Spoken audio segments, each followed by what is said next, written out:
Hey guys, today I will be ranking the 2022 midterms in terms of which seats are most likely to flip in 2022, going from one party to the other. So before we get started, make sure you join my Discord server if you have not, the link to which is at the very top of the description below. So taking a look at this map here, 50 seats for the Democrats, 50 for the Republicans right now, and today I want to take a look at the 10 most likely party shifts in the 2022 midterms. So starting off with the state of Florida, this one is currently at number 10. Number 10, the 10th most likely seat to flip is the seat in Florida, currently held by Marco Rubio. Marco Rubio in 2016 ran for president, got third. Then he went on to run for re-election in the Senate. He defeated Patrick Murphy by around 7.7%. And considering just how much of a swing state Florida is, this is a very, very strong margin for Marco Rubio. I mean, look at the margin that Donald Trump had over Hillary Clinton in 2016. It was 1.2%. Marco Rubio, definitely a very strong candidate in Florida. However, Democrats could nominate someone stronger in 2022. And of course, it's Florida. It's always going to be close. It's always going to be, a highly watched election, a highly watched race. So it's definitely not a shoe-in for Marco Rubio, but I think he definitely has a very good chance of winning. But still, the flip is still one of the more likely ones compared to other states on this map. So I'm going to fill in these more likely flips in this lighter color here. So at number 9, I have the state of Ohio. This one is currently held by Rob Portman. Rob Portman is the Republican incumbent in the state of Ohio. However, he has announced that he will not be running for re-election in 2022. So it is an open seat that the GOP currently does hold, which makes them a little bit more vulnerable because incumbents typically do better in Senate races. So taking a look at the Senate race in Ohio, currently Republicans have a pretty good chance at winning this. But if they nominate someone that's a little bit more lackluster and Democrats nominate a really good candidate in Ohio, it's definitely possible because you do have to remember that there are Democrats in Ohio. I mean, Sherrod Brown, the Democratic senator from Ohio. So it's definitely not a race that Democrats have no chance of winning. But right now, the candidates right now don't really show that the Democrats have that high of a chance. But it's still definitely pretty possible for the Democrats to flip this seat if they can nominate someone that's very strong in the state. So right now, there really aren't that many different candidates in the race. It's really not that clear. However, the frontrunners right now are Jane Timken for the GOP and Paul Ryan for the Democrats. So if you don't remember, Paul Ryan ran for the Democratic nomination for president, did terrible. He is a representative from Ohio, but nothing too exciting about him. I think that he can do all right, but Jane Timken is currently expected to win that race in Ohio, but we'll see what happens. So this is 2 seats now for the Republicans that are pretty vulnerable for them. Number 8, another seat for the Republicans that I think is pretty vulnerable. That is the state of Missouri. So the state of Missouri currently held by Roy Blunt. Roy Blunt is currently the Republican senator, the Republican incumbent in Missouri. However, he has announced as well that he will not be running for re-election. So if you look at the chances here for the 2022 Missouri Republican Senate nomination, Eric Greitens is the frontrunner. I think this is the reason why it's up here number 8. I definitely would have put this under Florida if you had a more normal candidate, I guess. But in Missouri, this state is getting more and more red. You saw Josh Hawley defeat Claire McCaskill in Missouri, and really, I think in 2022, Claire McCaskill, I think, would be a pretty strong candidate for the Democrats, especially against Eric Greitens. So, if you don't know who he is, he was the former governor of Missouri, and he resigned because of sexual harassment allegations, just sexual misconduct for Eric Greitens, and so this is going to hurt him. Definitely it's going to hurt him, but he is the GOP frontrunner. He might be popular with the Republican Party, which makes up only, a third of the country, but he's not that popular with independents or Democrats, and he won't be because of those allegations. And last time you saw that the Republicans run, someone with, sexual harassment allegations, it was Roy Moore, and he lost against Doug Jones in Alabama. Alabama had a Democratic senator for 2 years because Republicans decided to run someone that had those allegations with Roy Moore. So definitely Missouri, I think it's a likely flip. Definitely, Republicans will definitely have to be careful here. But I think Eric Greitens still has the upper hand because Missouri, I mean, it's still a pretty red state. I mean, 18% for Donald Trump in 2016. So although it did have Democratic senators not too long ago, it's pretty red at this point. So Eric Greitens, I think, is the weakest candidate possible, but he is the one that's currently leading, which is why I'm ranking Missouri so high on this list at number 8. Number 7, this one is a Democratic held seat now, Catherine Cortez Masto in Nevada. So for Catherine Cortez Masto in the state of Nevada in 2016, she won her first election. So this was her first election. She won by an alright margin. It was around a 2.4% margin for Catherine Cortez Masto against Joe Heck in the Nevada Senate race. She only won one county, and that is of course the one where Las Vegas is located in, while Joe Heck won everywhere else. So Catherine Cortez Masto, I think she definitely has a good chance. Nevada has been pretty Democratic over the last couple of decades. You go back to 2004, that was the last time a Republican won. Bush by 2.6%, but go back to 2008, Obama, and it's been blue ever since, 2012, 16, and 2020. But, it's been around 2%, and that's basically what it's been around for the last couple of years in the state of Nevada. However, Catherine Cortez Masto, as an incumbent, I think she definitely has a pretty good chance at winning re-election, unless the Republicans nominate someone really great, which is not too likely right now. So that's put the state of Nevada at number 7. That's definitely a pretty vulnerable seat for the Democrats. But Catherine Cortez Masto, she's a pretty strong candidate and has a pretty good chance at winning re-election.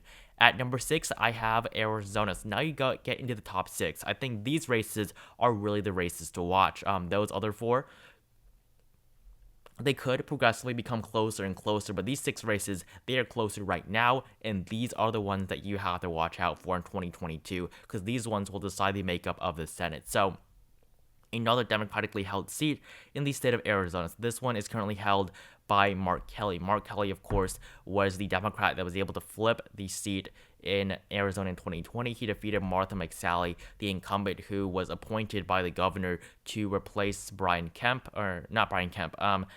John McCain.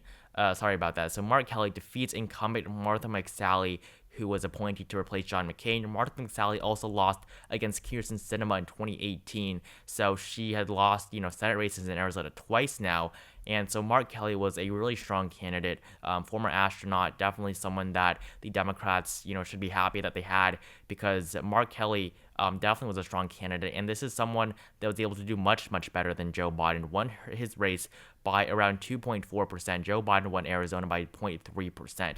So I think Mark Kelly is definitely a strong candidate. 2022, he'll be an incumbent. I think he'll also be a pretty strong candidate. So that's why I think that in 2022, Mark Kelly will probably have a pretty good chance of winning his re-election, which is why I'm only ranking him at number 6. So this is another vulnerable seat for the Democrats, but I think they have a pretty good chance at fighting this one out. The next race I am ranking at number 5.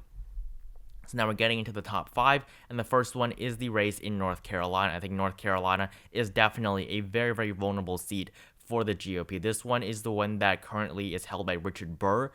He is retiring, so you have another retiring Republican.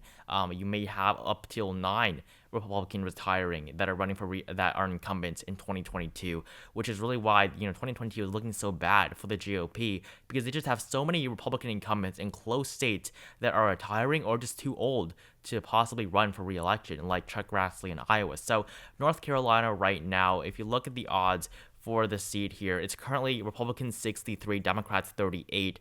Right now, you have Jeff Jackson. He is the Democrat that is expected to win the nomination. He's the front runner. And then for the Republicans, you have, as you can see here, Lara Trump. So Lara Trump, the daughter-in-law of Donald Trump, the wife of Eric Trump. Lara Trump is currently, expected to run there. But the problem for her is that she's like Kelly Loeffler in Georgia. She has connections to the state. She's from the state, but Lara Trump is, she does not connect with your average, voter in North Carolina. She's like Kelly Loeffler. She's completely out of touch, and I think that she'll be a very, very weak candidate for the Republicans, but thankfully for them, she's not the front runner. I think Democrats want her to win it, but she is currently not the front runner, which is why, the chances are a little bit higher for the Republicans, but she is Donald Trump's daughter-in-law, and if she can get Donald Trump's support in this race, I think definitely she can do very, very well in the GOP primary, but not so well in the race in general. So this is a weak seat for the Republicans. Richard Burr's retirement, I think, definitely is not going to help the Republicans at all in their Senate aspirations. So number 4, I have the state of Georgia. This one is currently held by, of course, Raphael Warnock. Raphael Warnock defeated Kelly Loeffler in the Georgia Senate special election, the runoff held on January 5th, 2021. So As you can see, these are the numbers. Warnock did better than Ossoff there, but Raphael Warnock won 51.04% of the vote to Kelly Loeffler's 48.96%. So in a state like Georgia, a state that Joe Biden won by 0.24%, this 2.08% margin for Raphael Warnock was definitely strong, and I think that he has a very good chance at winning re-election. If you look at the polls, this is him against his most likely Republican challenger, which is Doug Collins. If you don't remember, of course, Doug Collins was the one that ran against Kelly Loeffler as a third candidate in the race, which is why there was a runoff, because Warnock only won 32% because Loeffler with 25% and Doug Collins with 19% split the vote among Warnock and Loeffler. So looking at this first poll, Warnock leads over Doug Collins by 1%, which is good, but this one is, polled by Trafalgar Group, which is pretty notorious for being beneficial for the Republican Party. So this, I think, is some pretty good numbers. Of course, this is one poll, it's very early, but Warnock, I think, is at a good place. However, it's definitely going to be a close race, and one that Democrats should be at least a little bit worried about, because Georgia, although they have two Republicans there, or two Democrats in the Senate there, as well as Joe Biden winning on the presidential level, it's nowhere close to a solid Democratic seat. As you can see, Biden, just a 0.23% margin of victory. In 2016, Trump won this state by 5.1%. That is a huge margin, going from 5.1% to Joe Biden by 0.2%. So that puts Georgia at number 4 on my list. Number 3, believe it or not, is the state of New Hampshire. So yes, I have the state of New Hampshire at number 3. This one might be a little bit shocking for those who are a little bit unaware of what's happening in New Hampshire right now. You have Maggie Hassan, the Democrat incumbent running for re-election, first elected, of course, in 2016. However, Chris Sununu, he's the Republican governor of the state. He's very popular in New Hampshire. So Chris Sununu is the one that will give Maggie Hassan a run for her money. She's definitely the weaker candidate between her, Maggie Hassan, and Jeanne Shaheen, who was able to win by over 15% in 2020 for her re-election just a couple months ago. But against Chris Sununu, I think Maggie Hassan will have a lot of trouble. Maggie Hassan, she's pretty average, but Chris Sununu is a popular Republican in the state of New Hampshire. However, when he gets into the race, he might be a little bit less popular than he is now. But the thing about this is that it's a very, very good time for Chris Sununu to run. 2022, it's expected to be a Republican wave year. I think it'll definitely be much, much weaker than wave years we've seen in the past because of the pandemic and how Joe Biden is currently handling it. But it's still a GOP wave year because Democrats just won the presidential election at all three branches of government, or all three parts, so the House, the Senate, and the presidency. So it's definitely going to be a year where Republicans come out a little bit more than Democrats. And with that, it would be a good chance for Chris Sununu to run against the weaker out of the two, which would be Maggie Hassan. I don't think he really wants to run against Jeanne Shaheen as much. So if you look at the polling here, Sununu +6 and Sununu +2, it's fine for her because this is still, you have to remember that this is a race that hasn't really started yet. Chris Sununu has not announced anything yet, which is why he'll be a little bit more popular before he gets attacked by Maggie Hassan. So that's something that you have to keep in mind. And also, Democrats do typically have the advantage here in New Hampshire, and currently they are favored to win this race 58-43. So that is why I have New Hampshire at number 3. I think New Hampshire, I think it'll be a more contested race than races you'll see in Arizona, North Carolina, or Georgia if Chris Sununu runs, which at this point is pretty likely. And at number 2, I don't think this is too surprising, is the state of Wisconsin. This race is currently, this seat is currently held by Republican incumbent Ron Johnson. Ron Johnson was able to win in 2016 by around 4%. He's definitely pretty popular in the state of Wisconsin, but you have to remember that he has gotten pretty lucky. He's run in Republican wave years against Russ Feingold, who isn't really the strongest candidate there.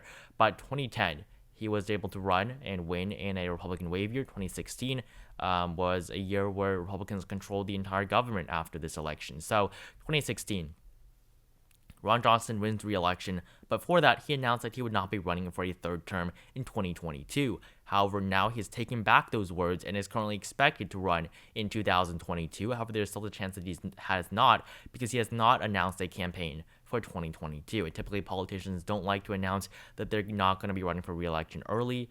On the Senate level, it's a little bit different, but there's no way you're going to see Joe Biden announcing that he's not going to run for re-election in the next couple of months if he really is not going to run for re-election. So the odds right now are not, this is not the right one, but right now the odds are in favor of Ron Johnson. It's around 53-47 on the betting odds, which isn't that great. In Wisconsin, of course, it's a seat that went to Joe Biden in 2020. And if Ron Johnson retires, the Republicans will lose the incumbency there. And Democrats, if they nominate someone well, they can definitely flip Wisconsin. This one is definitely very, very much in reach of the Democratic Party. And then finally, this seat is one that I really do expect to flip. Out of any of these races, I think that the incumbent party does have a little bit of a better chance. But this race, I really don't think so. I think Pennsylvania, with Richard Burr retiring, or not Richard Burr, with Pat Toomey retiring in Pennsylvania, it's going to go blue. So the reasoning behind this is in 2016, Pat Toomey barely won. And he's a pretty popular senator in Pennsylvania, 48.8 to 47.3. 2010 wasn't much better for him either, 51.49. So if you look at the odds here, John Fetterman, he is the lieutenant governor of Pennsylvania right now, serving alongside Tom Wolf, and he is currently expected to win the nomination for the Senate. He is much ahead of every other candidate right now. John Fetterman, a very, very strong candidate, very popular in Pennsylvania, and is definitely a worry for the GOP. And if you look at the chances in general, this is why Democrats have such a high chance, because John Fetterman is the expected Democratic nominee, 62-40. If you go down in the comments, if you look and predict it and go down to the comments, you'll see it's because of John Fetterman. John Fetterman is carrying the Democrats in Pennsylvania, and that is why they're doing so well right now. So this will be a seat that the Republicans are definitely vulnerable in, and one that I think they should be very, very worried about coming to 2022, because they have to now flip 2 seats if Democrats flip this one.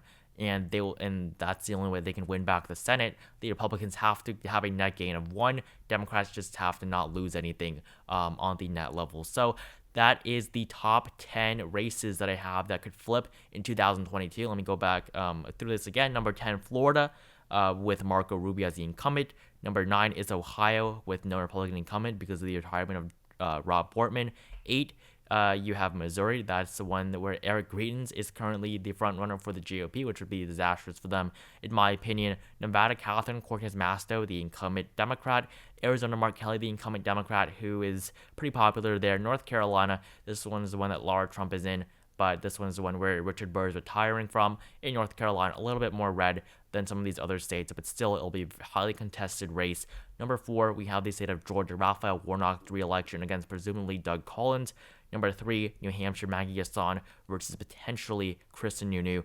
2, Wisconsin, Ron Johnson. And finally, number 1, Pennsylvania with Pat Toomey running, who is retiring, and that the Republican, which is very unclear right now, will most likely be running against John Fetterman. So thank you guys so much for watching this video. Make sure you like it if you enjoyed it. Comment down below which seats you think are the most likely to flip in 2022, as well as why you think that. Subscribe to my channel if you have not. Join my Discord server if you haven't, the link to which is at the very top of the description below. Thank you guys again so much for watching, and I will see you guys in the next video.